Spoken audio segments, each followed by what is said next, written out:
Greetings ladies, gentlemen and gamers of all ages. Welcome to Consoletronix, where you find me once again navigating the treacherous waters surrounding quite possibly the most underrated and overlooked mainstream platform from one of the most high profile console developers, Sega and their 8-bit Master System.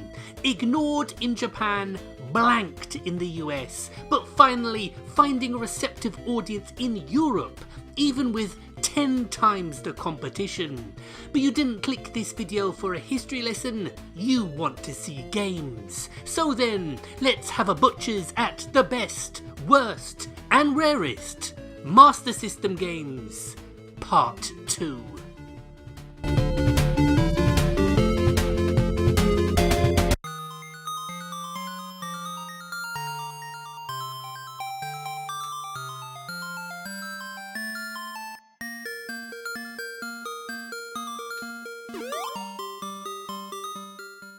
I've chosen a game unlucky not to make the first video to spearhead the second, because Bubble Bobble from Taito is a bit special. I first played it on the Commodore 64, which had a rather stellar port itself, but the Master System version, even when placed alongside much more high profile games in the Sega 8-bit library, Bub & Bob's bubble blowing platform adventures never failed to impress. Top stuff.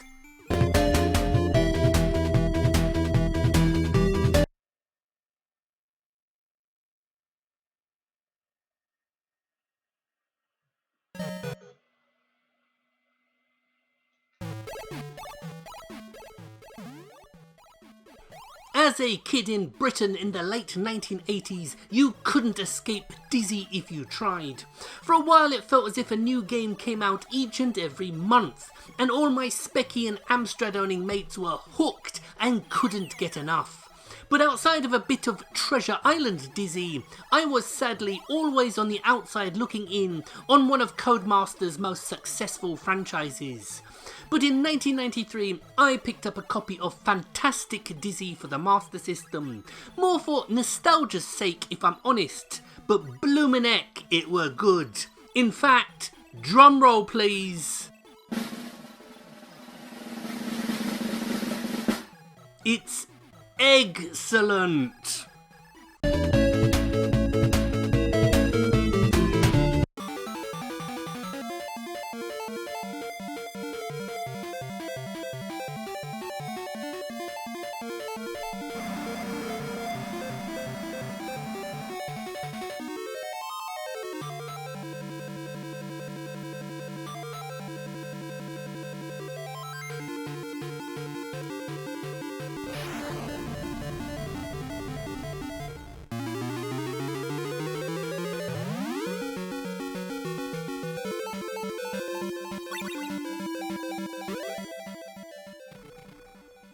The original Power Strike, aka Eleste, or Eleste if you will, from Shoot 'em Up Supremo's compile was only available in the US through mail order, making it rarer than hen's teeth over there. The European version supposedly saw wide release, although I never saw it myself. A similar situation to the sequel. High magazine review scores couldn't help such a late 1993 launch in a genre that was being quietly retired. But if you get a chance to play it, do so. It's not just the best shoot 'em up on the Master System, it's one of the best shoot 'em ups full stop. A brilliant game.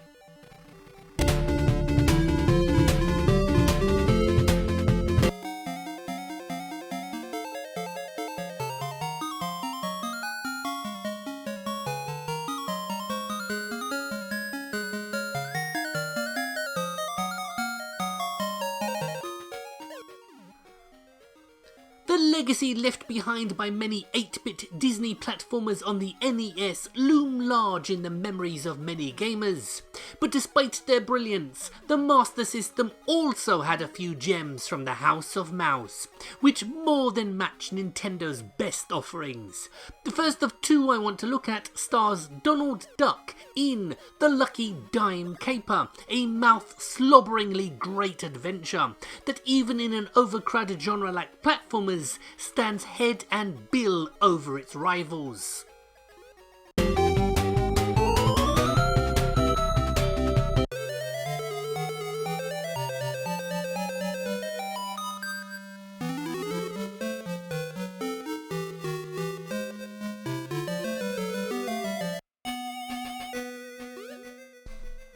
Was Castle of Illusion really as good as people remember? Is Donald Duck's arse watertight? Of course it was. But why then does the equally tasty follow-up Land of Illusion always seem to be given short shrift by everyone, even as it improves upon almost everything Castle of Illusion had to offer? I love this game, I always have, and you will too if you've yet to experience this tip-top Disney sequel.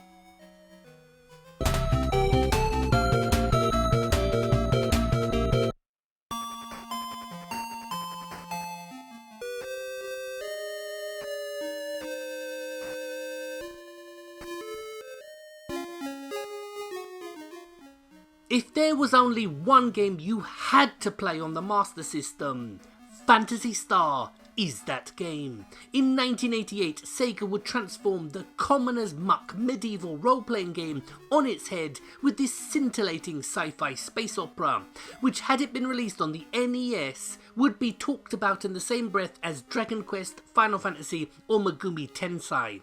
But it's not too late to dive into Sega's signature RPG series or its 16-bit sequels and beyond. They're as good today as they've always been.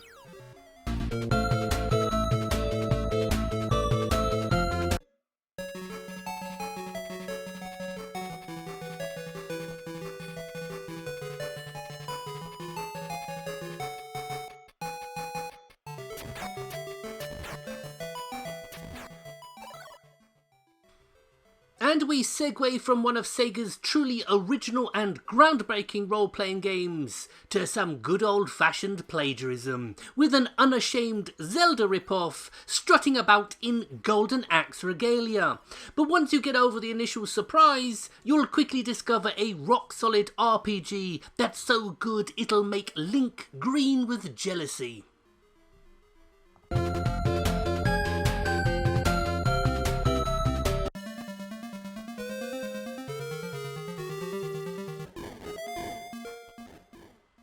The hardest part of making videos like this is there are so many great games I want to showcase, but this video is called the best and worst Master System games for a reason.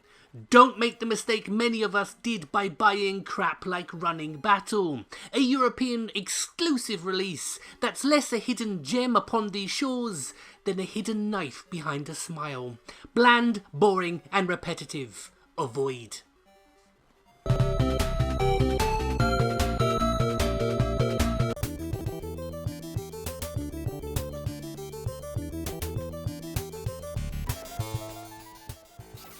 So let's now look at a much better example of an action platformer for the Master System, because you'd be forgiven for thinking that Kenseiden was an early Mega Drive release. The graphics are fantastic, the gameplay flawless. In fact, the only question mark surrounding this game is what the title means in English. Sorry Kenseiden, I love you, but you're gonna have to buy me dinner first.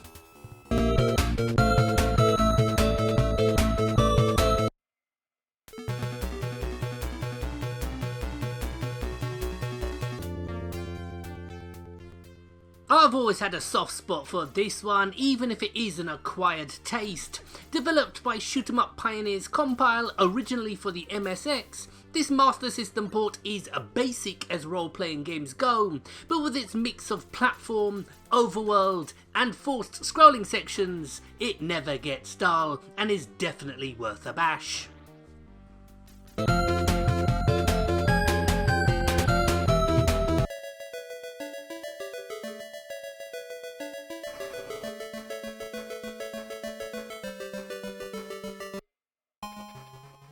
Yup, the man who brought us the grill we all bought and never used. George Foreman would headline many main events in his storied career as a two-time heavyweight world champion in two completely different eras of boxing. But all the goodwill in the world towards Big George's rise, fall and rise again quickly drains when playing this shockingly bad boxing sim. Although probably more shocking is that it got an equally atrocious sequel, which collectors covet and are prepared to pay top dollar for. Madness. Sheer bloody madness.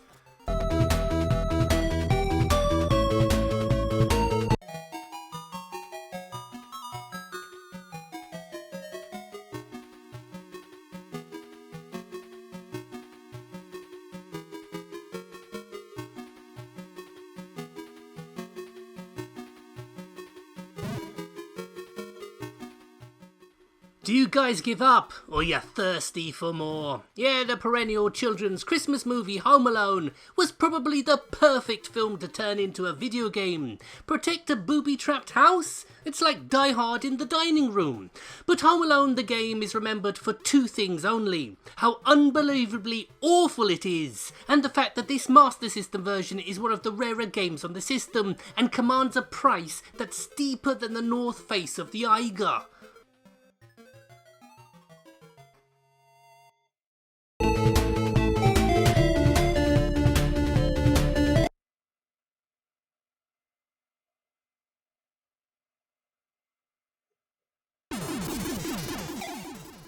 Neither costing an arm and leg nor particularly rare, but one in which I wanted to comment on regardless, as like an increasing amount of Master System games, Cloud Master, a port of an arcade called Shuka Taizen, is being overlooked for no better reason than sheer snobbery. Versions were released on MSX and NES and even the Sharp X68000, but only the Master System port was available in the West. It's not the best shooter, but it's worth checking out.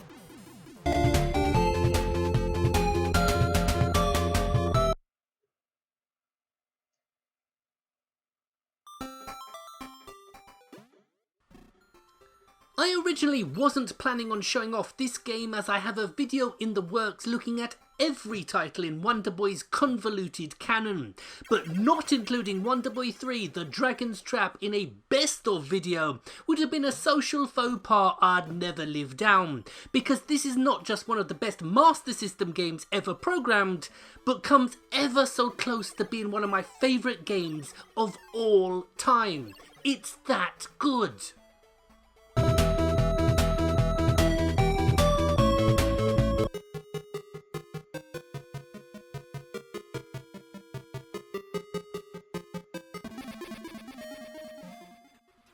And boy oh boy does the pendulum ever swing from the greatness of Wonder Boy 3 to the steaming heap of Cyber Shinobi. I get it.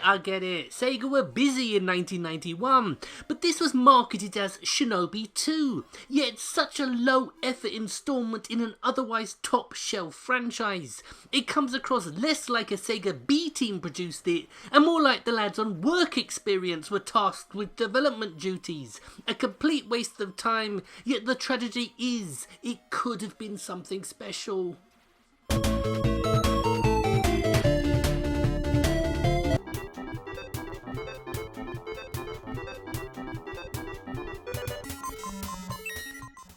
Hard to believe now, but for a brief period, Uppa here was the face of Sega, and would also pop up in a Sega-funded anime called Zillion. But the sequel to the very successful original Fantasy Zone arcade from 1986 increases the cutesy appeal while remaining rock solid as shoot-em-ups should. Almost forgotten now, even by die-hard Sega aficionados, but make no mistake, this is a genuine top-tier title.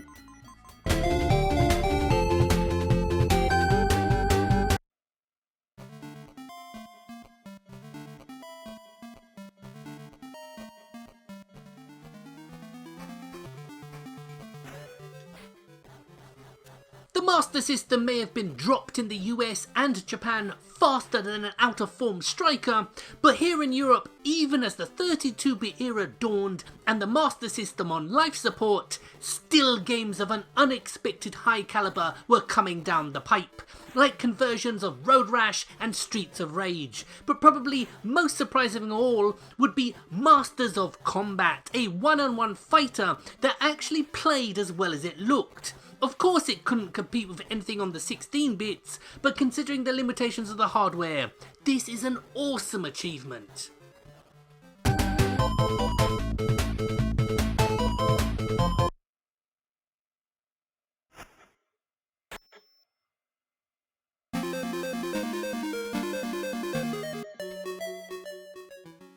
When I tell you that the same studio responsible for the utter tripe of George Foreman were entrusted with the Master System port of Tecmo's much-loved Ninja Gaiden, must have raised an eyebrow or two with many of you. The fact that I'd put it on par with any other conversion, whether for the NES or home computers, where it was retitled Shadow Warriors, you probably wouldn't believe me if it wasn't for the footage. But believe it, this is a stonking game.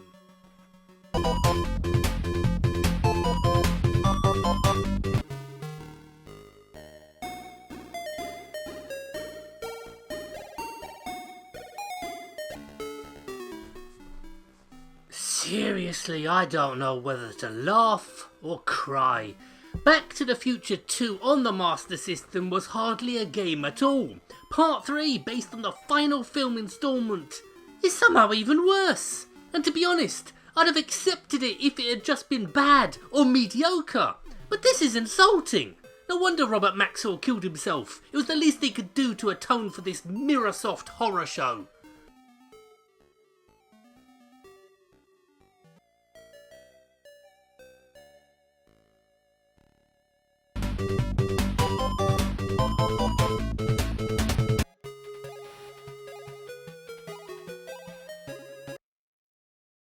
You have to have a few oddballs in any lineup.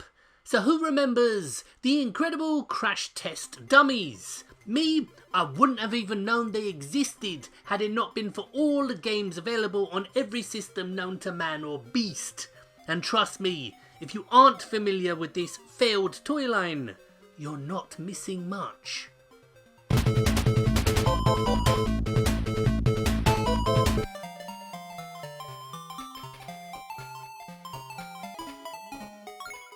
As I record this, I'm still not completely sure which games to put in or leave out. But one thing I can say with absolute certainty is that sandwiching the roster will be Bubble Bobble and its excellent follow-up Rainbow Islands, because there's barely a fag paper between them when it comes to sheer quality. So that's it, I think. In truth, I could do a part 3 or 4. There's so many games worth talking about, both good and bad. But in closing, let me say thank you to everybody who watched all the way through. And what's your relationship with the Master System? Did you own a system, or are you a recent convert to the 8-bit underdog? Let me know in the comment section down below. So, thank you again for watching, and until the next time, goodbye.